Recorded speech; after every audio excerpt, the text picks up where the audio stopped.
One of the aims of the Ilkley Business Improvement District is to deliver a brighter future for Ilkley by helping businesses to flourish. And we can now meet just some of the many independent retailers in the town who are continuing to flourish many decades after opening here.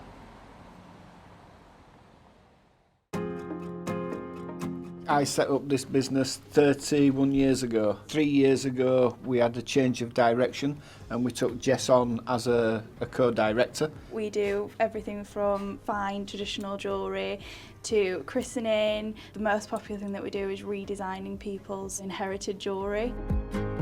Believe it or not, a lot of the reaction that we get is tears of joy. They just don't believe what we can do. Fifth Avenue is a family business. My father set it up 32 years ago after being in other market towns. So we came to Ilkley because, well, it's just beautiful, isn't it? We are here in the centre of the car park. We have the Fab Moor behind us. We buy our collection 6 months in advance. Think about the colours, how things go together, you know, what our customers are going to like, different shapes and sizes. The business originally started because my dad was made redundant from a company he'd worked with for over 30 years, and he said it was his time in life, which is where the name Time Menswear came from. I've been in the company probably about 20 years now.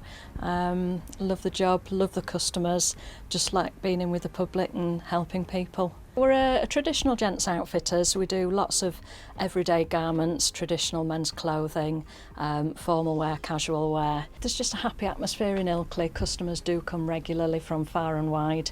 I think they just like the town.